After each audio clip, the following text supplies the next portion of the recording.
Je ne sais pas vous, mais moi j'en ai totalement marre de toutes ces entreprises qui ajoutent de l'IA à l'intérieur de leurs solutions et à la fin des IA qui n'ont aucune valeur. Et alors ces solutions, j'en distingue deux types. Le premier type, c'est les solutions qui ont juste ajouté des petites fonctionnalités d'IA à l'intérieur parce que c'est à la mode. Il y en a énormément qui ont fait ce pari-là et ça apporte très souvent très peu de valeur. Et à côté de ça, on a les solutions qui sont elles basées sur l'IA, qui ont été conçues avec une vraie réflexion autour de l'IA. Ces solutions-là, il y en a beaucoup moins. Par contre, elles apportent énormément de valeur. Et moi aujourd'hui dans cette vidéo, j'avais envie de te présenter 7 outils d'IA que j'utilise dans mon quotidien et qui sont eux extrêmement puissants et qui vont te permettre à ton tour de devenir beaucoup plus productif grâce à l'intelligence artificielle. Je vais partager uniquement des solutions que j'utilise dans mon quotidien et qui m'apportent des gains en productivité. Je sais que vous utilisez certainement d'autres solutions parce qu'il n'y a pas que celles-ci qui peuvent apporter de la valeur. Donc n'hésitez pas dans l'espace commentaire à me faire part des solutions que vous utilisez et la valeur que vous en dégagez. Alors le premier outil que je voulais te présenter, c'est Remail AI. Remail AI, ça s'attaque directement à l'un des plus gros problèmes qu'on rencontre tous dans notre quotidien, gérer sa boîte mail. Alors Remail, ça permet de directement intégrer des automatisations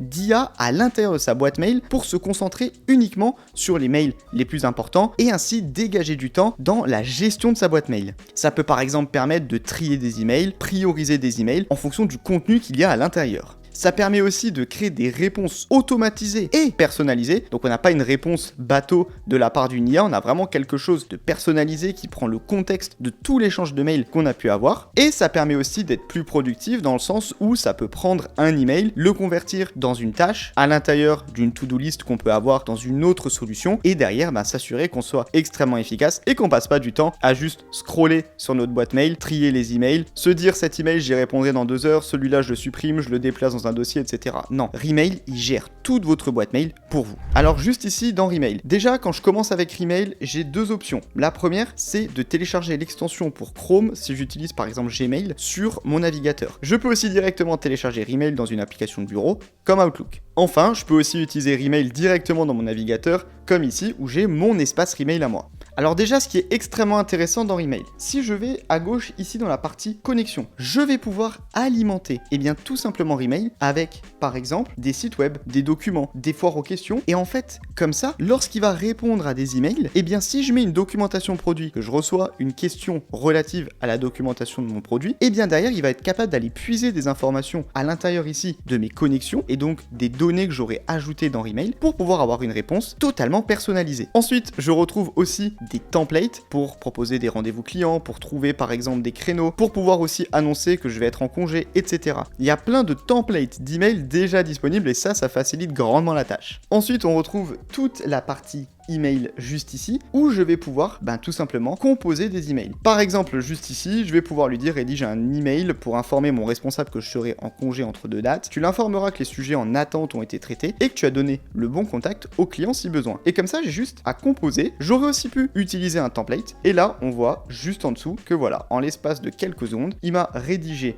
un email, il m'a proposé aussi plusieurs versions et comme ça derrière, j'aurais juste un petit peu à l'adapter étant donné qu'ici, j'aurais pu compléter aussi une email et mettre plus d'informations dans mon prompt. Ensuite sur la gauche vous retrouvez aussi la partie documents, site web et FAQ donc qui pourrait comme je le disais avant alimenter vos emails avec des données un petit peu plus précises sur lesquelles l'IA n'a pas encore été entraînée. Ensuite il y a encore une dernière partie sur laquelle je trouve Remail extrêmement intéressant. Je vais pouvoir mettre des instructions si je veux qu'il utilise tout le temps le tutoiement, tout le temps le vouvoiement, une tonalité, etc. Toutes les bonnes pratiques d'un prompt.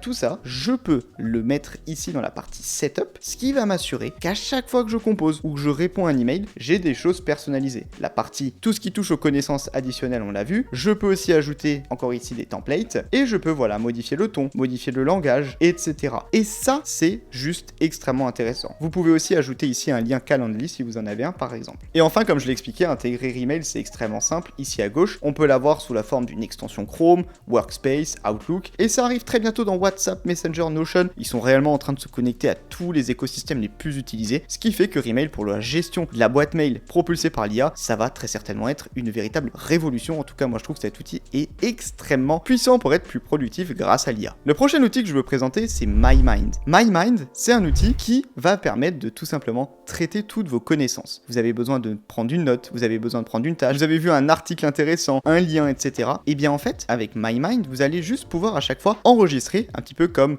un favori tous les éléments que vous voyez, un screenshot, une image, etc. Ça vient derrière alimenter votre mind. Vous avez tous les éléments dans votre mind. Alors je sais, certains vont me dire, mais en effet, ça existait déjà, ou bien je mets en favori, ou bien j'avais déjà des solutions qui permettaient de faire ça. Sauf que MyMind va ensuite permettre de pouvoir aller rechercher des informations très simplement grâce à l'IA. Alors ici, par exemple, je suis dans MyMind où j'ai plusieurs éléments. Par exemple, une news sur Apple que j'ai ajoutée. On va ensuite pouvoir mettre certains tags, par exemple, si c'est un article, si c'est un blog, si c'est en français, en anglais, mettre des notes. Et je retrouve comme ça mon article sur les news d'Apple. Je peux aussi à l'intérieur, par exemple, mettre des actions comme réserver 2 places de cinéma, j'ai l'anniversaire de Marion la semaine prochaine, rappeler mon médecin. Et derrière, MyMind, en fait, je vais pouvoir lui poser des questions grâce à l'IA en lui disant, par exemple, qu'est-ce que je dois faire la semaine prochaine? Et bien la semaine prochaine, il va me dire, attention, t'as l'anniversaire de Marion. Et en fait, toutes ces petites choses que vous accumulez, ou bien sur un carnet de notes, en prenant des notes, ou bien tout simplement dans votre tête, et bien vous pouvez les taper comme ça dans MyMind à chaque fois, et c'est extrêmement simple. Et peut-être qu'ici, vous allez me dire que c'est un peu fastidieux d'ouvrir à chaque fois une nouvelle page pour pouvoir tout simplement ajouter vos informations. Et bien sachez qu'il existe une extension Chrome pour MyMind, histoire d'avoir encore quelque chose de beaucoup plus rapide. Vous sélectionnez une image, etc. Vous faites juste ajouter to MyMind, et à la fin, tout se retrouve à l'intérieur. Et MyMind s'assurera de vous faire les rappels, ou bien de l'interroger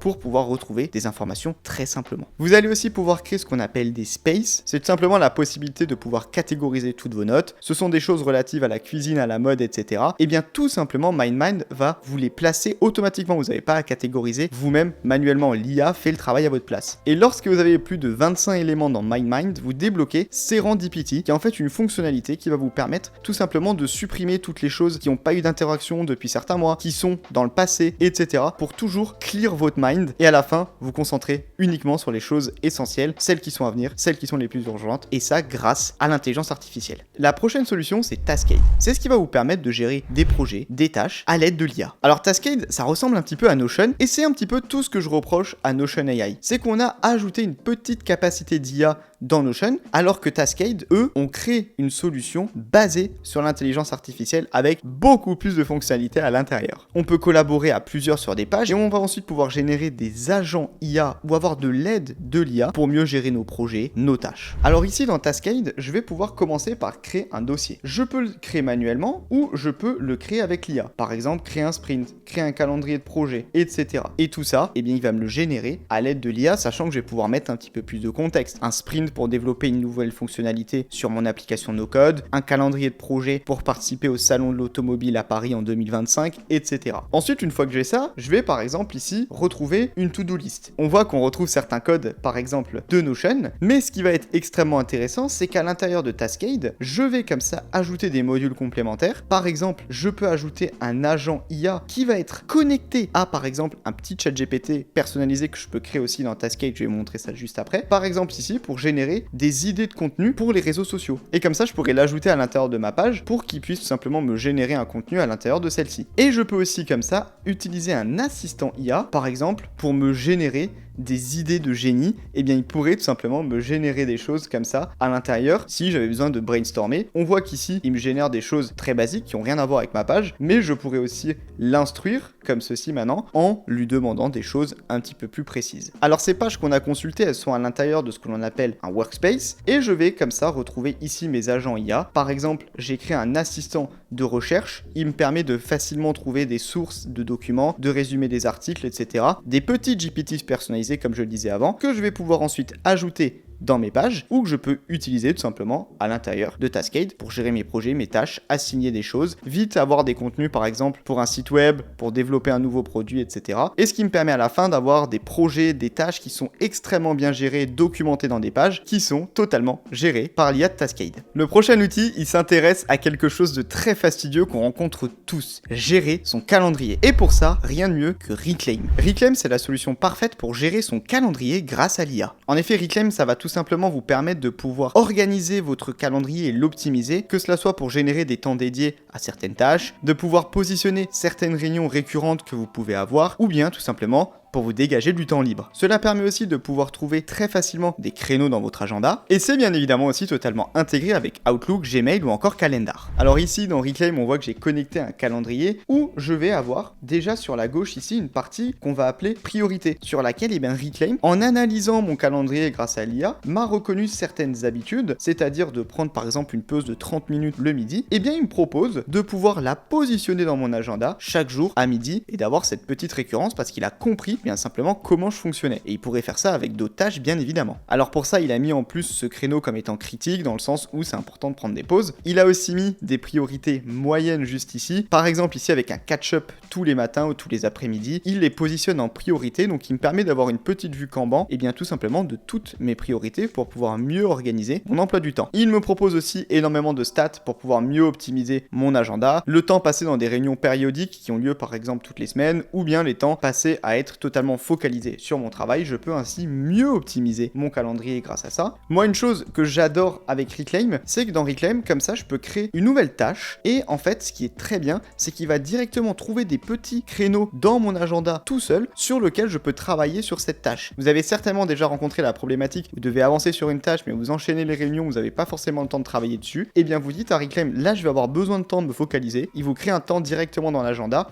ce qui vous permet bien tout simplement de pouvoir dédier du temps plus simplement, et ainsi de ne pas vous faire prendre dans l'enchaînement de réunions. Une autre chose intéressante, c'est la partie Habits, où en fait il comprend vos habitudes. Et bien ça, on l'a vu avant avec le lunch ou ici avec les catch-up, je peux créer une habitude, je vais aussi sélectionner des plages horaires auxquelles on peut positionner ces habitudes, ce qui fait en sorte que derrière, et bien tout simplement, il optimise tout le temps votre calendrier à votre place, et ainsi vous avez vos petites habitudes qui sont positionnées, et vous vous assurez de ne pas les louper. Il a aussi la possibilité de créer ce qu'on appelle des smart meetings. Un smart meeting, c'est tout simplement lorsque vous ajoutez des personnes dans votre réunion, et bien de positionner un meeting au bon endroit pour vous. Alors ça, c'est des fonctionnalités qui existent sur déjà beaucoup d'autres solutions, mais c'est aussi intéressant de l'avoir à l'intérieur, sachant qu'en plus, il est capable de vous dire « Ah, mais vous avez besoin d'une semaine de préparation pour ce meeting, donc automatiquement, je vais le positionner dans une semaine au vu de certains critères qu'on va mettre. » Donc ça, en plus des capacités d'IA à l'intérieur pour mieux comprendre votre agenda et vos manières de travailler, ça peut aussi être extrêmement intéressant à utiliser. Enfin, on retrouve même une capacité semblable à Calendly à l'intérieur de Reclaim pour pouvoir avoir un lien qui vous permet aussi de positionner directement. Enfin, ce qu'il faut aussi savoir avec Reclaim, c'est que vous retrouvez ici bien tous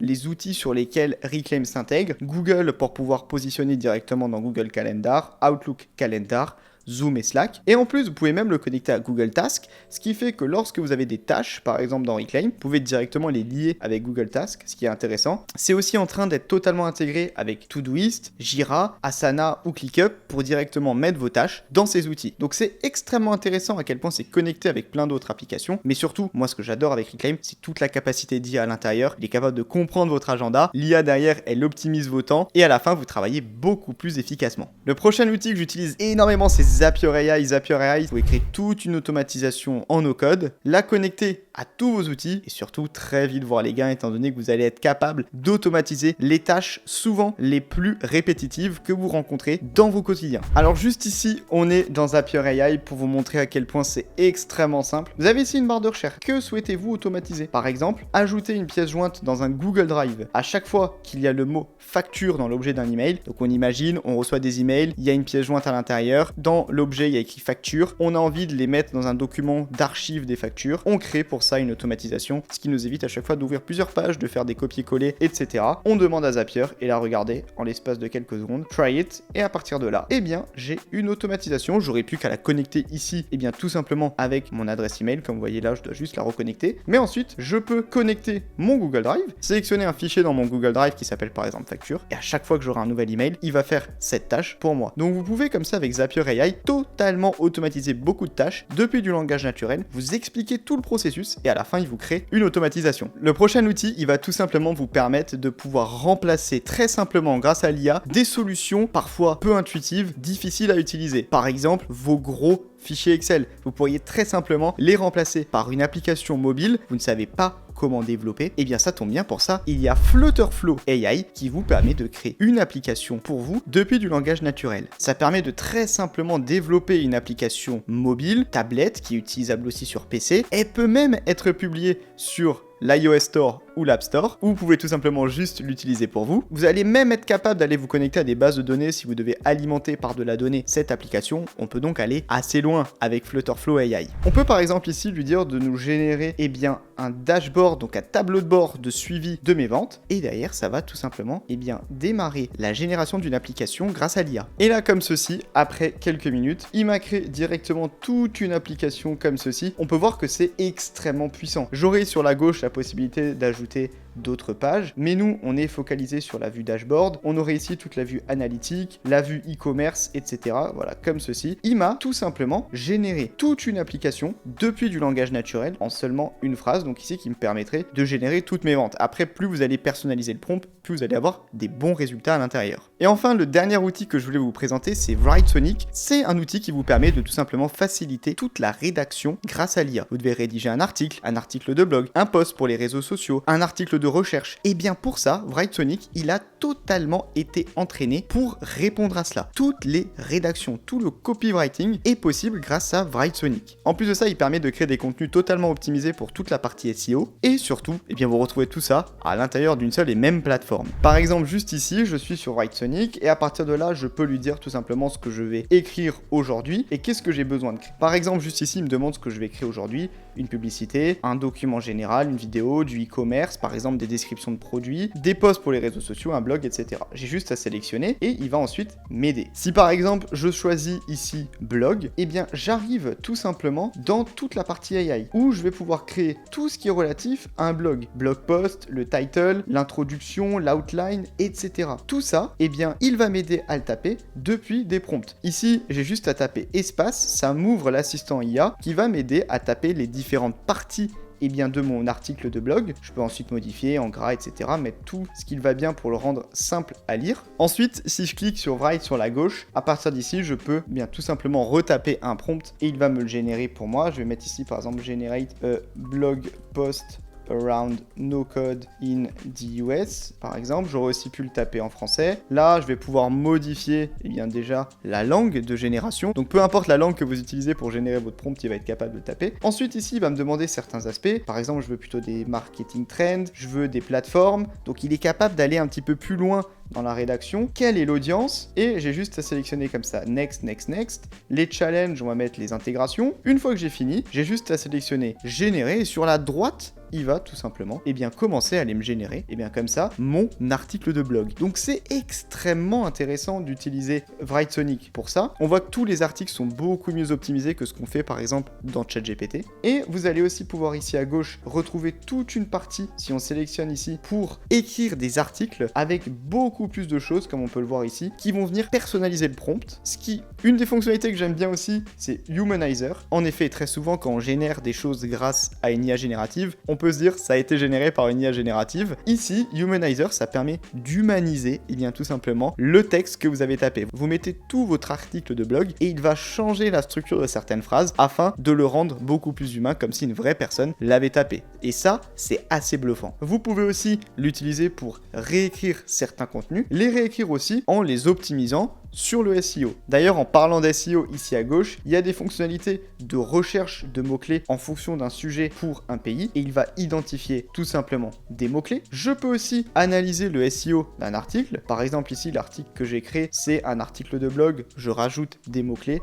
Dans quel pays, et il analyse tout simplement l'article. On peut voir ici, par exemple, il a pris No Code Development, et j'ai juste comme ça à faire une analyse tout simplement de l'article de blog par Writesonic, ce qui va me permettre d'optimiser l'SEO. Ici, après quelques secondes, j'ai toute une analyse du SEO qui a été faite sur mon article, sachant que l'article a été coupé étant donné que j'ai arrêté la génération de l'article. Mais on voit comme ça qu'il peut me faire tout simplement le référencement SEO de manière optimisée. Et j'ai aussi ChatSonic, qui est tout simplement une interface comme ChatGPT à l'intérieur, qui est elle aussi entraînée sur la rédaction. Donc pour toutes les personnes qui sont attraites à la communication, à la rédaction, au copywriting ou tout simplement à la génération d'articles, utiliser une solution comme Writesonic, c'est totalement révolutionnaire. Ça vous permet de réellement gagner en productivité grâce à l'IA sur une solution qui a été entraînée pour votre cœur de métier. Cette vidéo qui présentait 7 outils d'IA que tu peux utiliser dès à présent pour doper ta productivité, elle touche à présent à sa fin. Si elle t'a permis de découvrir des nouveaux outils d'IA, n'hésite pas à me le faire savoir. Le seul moyen moyen, c'est de laisser un like sous la vidéo. C'est ce qui permet aussi de promouvoir cette vidéo et de la rendre visible à un maximum de personnes. N'hésite pas aussi dans l'espace commentaire à me faire part des outils d'IA que tu utilises peut-être